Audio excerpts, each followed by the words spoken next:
अभी हम लोग गए थे डुमरी भी, ग्राउंड रिपोर्ट भी कर रहे थे, तो वहाँ पे लोगों से पूछ रहे थे आजसू को दीजिएगा कि जेएमएम को दीजिएगा, एनडीए को या इंडिया को दीजिएगा। तो वहाँ भी लोग मतलब बिना हम लोग को पूछे हुए जवाब दे रहे थे कि अगर जेबी केसेस खड़ा होता तो उसको वोट देते।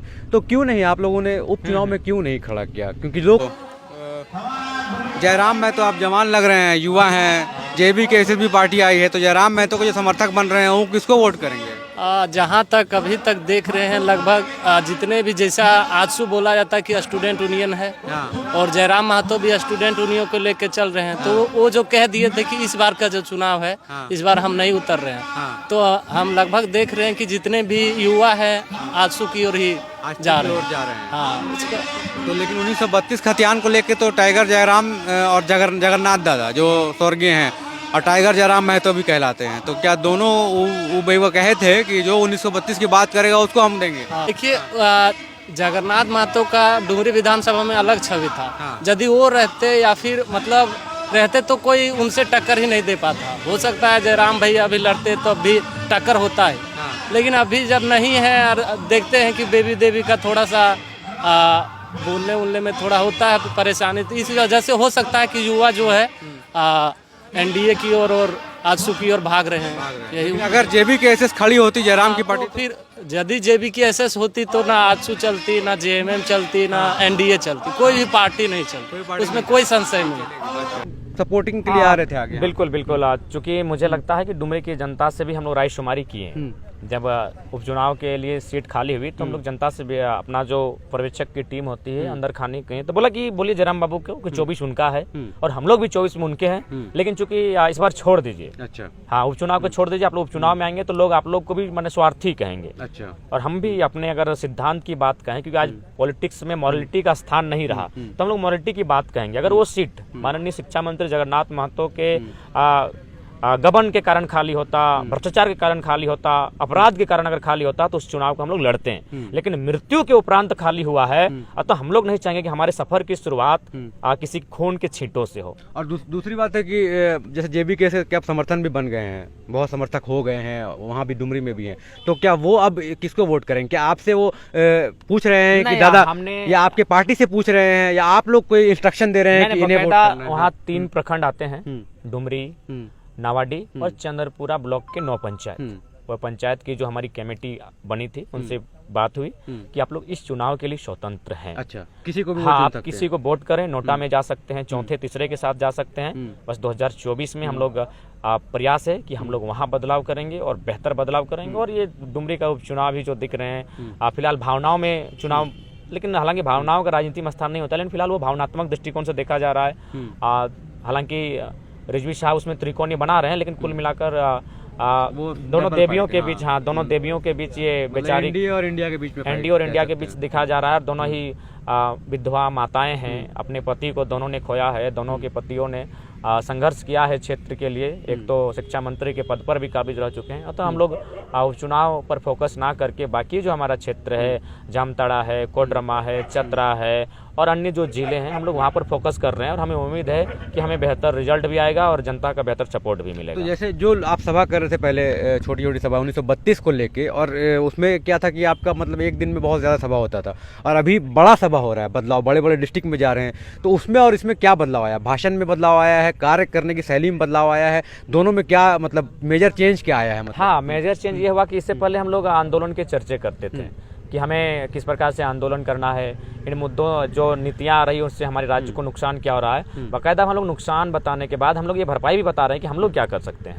हम लोग ये बता रहे हैं कि ठीक है वो गलत कर रहे हैं, हम क्या अच्छा कर सकते हैं, तो इन चीज़ों को भी बता रहे हैं। उसके बाद हम लोग अपने पॉलिटिक्स में जो कदम रख रहे हैं इस बातों को भी बता रहे हैं कि 24 में हम लोग आ रहे हैं, तो हम पर भी विषय मैंने वोट के माध्यम से भी हमें चयन करने का प्रयास करें। अब थोड़ा सा ये चीज़ों पैटर्न में बदलाव हुआ है, मतलब पैटर्न में थोड़ा चेंज हो गया है। अब आप लोग कम्प्लीटली वोट पॉलिटिक्स में आ गए हैं। तो देखिए, जयराम महतो चतरा से करके आ रहे हैं, अब आगे भी जो है बदलाव संकल्प सपा और संकल्प रैली कर रहे हैं। आगे जाके चरही में भी कुछ दिन बाद है, 1 तारीख को शायद चरही में है, तो अब धीरे धीरे जो है इनका सभा बड़ा होते जा रहा है और लोग खुद से आ रहे हैं। सबसे बड़ी बात है, हम लोग इंटरव्यू करते हैं, लाइव जाते हैं और पूछते हैं लोगों से कि आप क्यों आ रहे हैं, क्या आ रहे हैं, तो सबका यही मानना है कि जयराम को सुनने के लिए आ रहे हैं, इनकी पार्टी की विचारधारा को सुनने के लिए आ रहे हैं। और इन्हीं के विचारधारा पे जब पार्टी बन गई है तो क्या बदलाव 2024 में आएगा, देखना यही है। डुमरी उपचुनाव तो हम लोग कवर कर ही रहे थे, जहाँ पे लोग चाह रहे थे कि इनकी पार्टी खड़ी होती, लेकिन इनका जो स्टैंड है वो यहाँ पे ये क्लियर करते आए हैं और आज भी ये क्लियर कर रहे हैं कि इनकी पार्टी क्यों नहीं खड़ी हो रही है और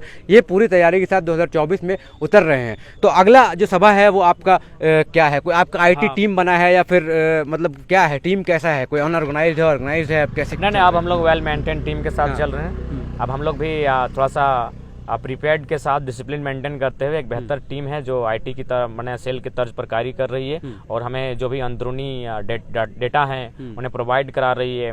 और जो क्षेत्र हैं उस क्षेत्र की जो लोकल माने घटनाक्रम है, जो लोकल मुद्दे हैं उनके साथ हमें अवगत कराती है और फिर उनसे हम लोग बात करते हैं। ठीक है, तो 1932 का मुद्दा जो है उसको छोड़कर आपके मुख्य मुद्दा क्या रह रहे हैं? आप जैसे आपने पहले 2 इंटरव्यू में कहा था कि ये 1932 का मुद्दा जो है अब उतना मतलब बहुत बड़ा नहीं है, लेकिन अब इसके अलावा भी कई मुद्दे हैं जिन पे फोकस करना है। बिल्कुल, देखिए सबसे पहली बात है झारखंड में तो हर कोने में आंदोलन हो रहा है, तो जब सब आंदोलन को एक जगह खड़ा किया जाए तो आपको तब उस समय आकलन होगा कि सबसे बड़ा मुद्दा क्या है। हम 1932 को लेकर आए हैं, आज भी हम स्वीकार करते हैं और उसके साथ आज भी खड़े हैं, लेकिन और भी मुद्दे हैं जो सदियों से इस राज्य में चल रहे हैं। तो मैंने कहा अगर जब सेंट्रल में हम लोग जाएंगे यानी एमपी में, तो वहाँ हमारा मुद्दा होगा झारखंड की भूमि, क्योंकि आज के डेट में अगर जिसके पास भूमि नहीं है, भूमि ही है, तो उसका मनुष्य का जीवन ही नहीं है। तो भूमि का मतलब है जैसे अभी देखिए भारतमाला प्रोजेक्ट आई है, आपका फील्ड फायर रेंज आई है, तो जब भूमि का मामला है, सेंट्रल का विषय है जमीन अधिग्रहण करने का। एनटीपीसी बड़का गांव गोंदलपुरा में मैंने कदम जमा कर बैठी, हटने का नाम नहीं ले रही है, लगातार अमानवीय क्रूर व्यवहार किया जा रहा है जनता के साथ। तो सेंट्रल की चीजें हैं कि हम उनको ये बताएंगे कि भाई अगर आपको जमीन लेना है, अधिग्रहण लेना है, बहुफसली जमीन को लेना है तो एक विस्थापन नीति हो। हमें इंडिया पाकिस्तान नहीं चाहिए 2024 के चुनाव में। झारखंड को विस्थापन नीति चाहिए सेंटर की, जो ये तय कर सके कि हाँ आपकी जमीन लेंगे तो जमीन के बदले हमें जमीन दीजिए या फिर उचित मुआवजा दीजिए। अभी मान के चलिए भारतमाला प्रोजेक्ट, हमें सुनने में आया कि किसी क्षेत्र में 3000 डिसमिल लिया जा रहा है। अब उसको थोड़ा सा हम कैलकुलेट करते हैं, कैलकुलेशन करते हैं कि जिसे आदमी का 1 एकड़ में तो 3 लाख, एवरेज गांव में किसी भी आदमी का 5 एकड़ ही जमीन है, तो मान के चलिए 15 लाख, मान के चलो उससे सारा जमीन चला गया। उस एक योजना में उसका सारा 5 एकड़ जमीन पूर्वजों का चला गया, 15 लाख मिला। अब वो इंसान वहां तो जमीन नहीं है, घर चाहिए उसको। अब वो हजारीबाग टाउन आया, क्या रेट है हजारीबाग में? 15 लाख में तो जमीन भी नहीं मिलेगा। नहीं मिलेगा। ये तो आप उत्तर दे दें भाई, ये तो आप उत्तर दे दें। डिस्प्लेसमेंट तो इशू है बहुत बड़ा, लेकिन ये सॉल्व कैसे करेंगे? आपकी पार्टी आएगी तो सॉल्व कैसे? सॉल्व इसलिए करेगी कि आप नीति बना दीजिए। एक बात बताइए, देश ये कैसा देश है भाई? आज हम लोग कोई यहाँ बताता है कि भारत से भारत देश बना है, तो आने वाला दिन इंडिया से क्या अडानी बन जाएगा? सेम स्पेलिंग है, जो इंडिया में स्पेलिंग आता है वो अडानी में आता है। तो क्या सारा देश की सारी संपत्ति एक व्यक्ति को सीमित कर देना है, उसी के हाथों में सौंप देना है? तो बस उससे अगर मोह भंग कर ले सरकार, उससे अगर मोह भंग कर ले, अडानी प्राइवेट लिमिटेड कंपनी से मोह भंग कर ले, निजी कंपनियों से अगर सरकार हमारी मोह भंग कर ले, तो सारी समस्या का समाधान है। कोई बड़ी समस्या नहीं। आप जमीन ले रहे हैं, बगल में जमीन दीजिए। कितनी जमीनें सरकार के मैंने गिरफ्त में है जो खाली पड़ी हैं, जिन पर कोई योजना नहीं है, कोई परियोजना नहीं है, वो खाली पड़ी हैं। उस पर लोग कभी योजना खड़ी होती है तो 4 विधायक जी ले लेते हैं, 4 डीसी ले लेते हैं। तो इस प्रकार से बहुत सारा जमीन बचा हुआ है। एक बेहतर सिर्फ अगर मोहभंग कर लिया जाए बड़ी बड़ी कंपनियों से, तो समस्या का समाधान है। मतलब ये आपका कहना है कि जो झारखंड में अभी भी जो सेंट्रल का भी जो नीति है अधिग्रहण का या फिर डिस्प्लेसमेंट जो है वो सही नहीं है, एकदम सही नहीं है। और मैं हो सके फैज भाई आप ना रहे, हम ना रहे, लेकिन आपका वीडियो रहेगा, 20 सालों में झारखंड आधा खंडर रहेगा। हाँ, आधा खत्म हो जाएगा। कहाँ नहीं है? गोंदलपुरा में लगभग 230 गांव विस्थापित होंगे, चतरा में 321 गांव विस्थापित होंगे। हमारे धनबाद में रोज लोग आते हैं कि बीसीसीएल जबरन जमीन ले रहा है, नगर निगम जमीन ले रहा है। अरे भाई, पूरे झारखंड को कोड़कर, सारा खनिज निकालकर, यहाँ के इंसानों के जीवन को तहस नहस करके, मां समान जमीनों का चीर हरण करके कहाँ जाएंगे ये लोग? लेकिन वो भी तो चाहिए ना, मिनरल्स है तो एक्सट्रैक्ट तो करना है। किसने विरोध किया है? मिनरल्स हमारा है, मिनरल्स हमारी जमीनों पर है, तो हमें क्या मिला? एक छोटा सवाल है। पॉलिसी अच्छा होना चाहिए, पॉलिसी अच्छा होना चाहिए। कोई लेन में कोई दिक्कत नहीं, लेन देन में कोई दिक्कत नहीं, आज तक दिया है। आज जाके देखिए पूरा धनबाद आधा खदान बन चुका है। आप जबरन क्यों ले रहे हैं? एक बेहतर पॉलिसी बनाइए, उसको डिस्प्लेसमेंट कीजिए, एक बेहतर मुआवजा दीजिए। और चूंकि जमीन में वो जीवन भर कमाता, जितना पीढ़ी रहता खाता, जब तक वहाँ काम चलेगा, जब तक वो वर्क चलेगा, आप उसको रोजगार दीजिए। किसी ने विरोध नहीं किया, कोई विकास का विरोध ही नहीं है। आपको 4 लाइन बनाना है, 6 लाइन बना रहे, 10 लाइन बनाइए ना। एक विस्थापन नीति बनाइए। 3 लाख एकड़ समझ रहे हैं क्या होगा उससे? 1 एकड़ दे के आप 3 लाख देंगे, और फिर उसको 1 डिसमिल के लिए 3 लाख देना होगा। सारा जिंदगी का पूंजी खत्म करने के बाद ठीक है, उन कोयला की योजनाओं से अडानी को सौंपने के बाद अगर भारत को उन्नति होता तो देखा जाता। एक व्यक्ति की उन्नति के लिए जो नमस्ते लंदन को ही बना रहा है, जो कनाडा में घर बना रहा है, और गांव के आदमियों को खत्म करके, मैंने साफ शब्दों में हमारे चमड़े को छिलकर अगर आप अमीरों के लिए मांदर बजाएंगे जो सुनने में मीठा होगा, तो हमें मैंने इसका समर्थन नहीं करेंगे। बिल्कुल। तो देखिए किस तरह से जो पॉलिसी की बात करते हुए जयराम महतो ने स्टार्ट किया था आंदोलन, वो आंदोलन इतना बड़ा हो रहा है कि अब जाके 2024 में देखना ये है कि जो मुकाबला होगा वो त्रिकोणीय होगा या फिर कैसा मुकाबला होगा, क्योंकि अब चुनाव का लोगों को बेसब्री से इंतजार रहेगा और इनकी रैलीज जो है वो लगातार होती रहेंगी, उसका भी लोगों को बेसब्री से इंतजार है। जहाँ जहाँ जाते हैं वहाँ लोग इंतजार करते हैं, क्योंकि आज जो हम लोगों ने देखा माहौल वो अलग ही माहौल था और लोग पहले से वेट कर रहे थे स्वागत के लिए।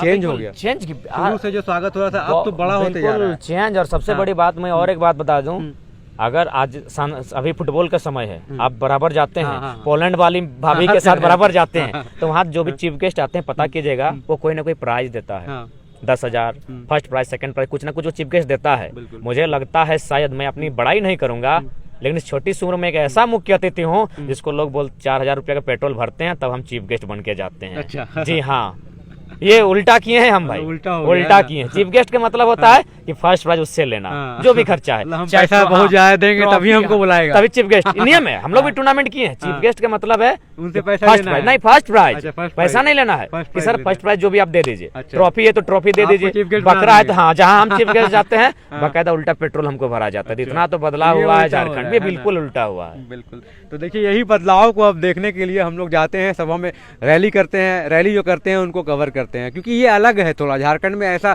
पहले नहीं हुआ है कि कोई एक युवा जो है निकल के आया है आंदोलन कर रहा है। यही कारण है कि हम लोग भी अपना पेट्रोल जला के जाते हैं, हम लोग को भी कोई पेट्रोल का पैसा देता नहीं है। सही बात है, सही बात नहीं, ये बहुत बढ़िया बात आपने कहा, क्योंकि अभी तक लोगों को लगता है ना कि लीडर और जो प्रेस है उसका संबंध होता है, लीडर का जो इंटरव्यू आता है उसमें उसका संबंध है। तो ये बात आपने बेहतर कहा कि ना आपको भी हम लोग कुछ नहीं देते, संभव भी नहीं, दे भी नहीं पाएंगे हम लोग, इसलिए अभी देखिए अब ये बात सच्चाई है कि लोगों को ऐसा फील होता है। जी बिल्कुल।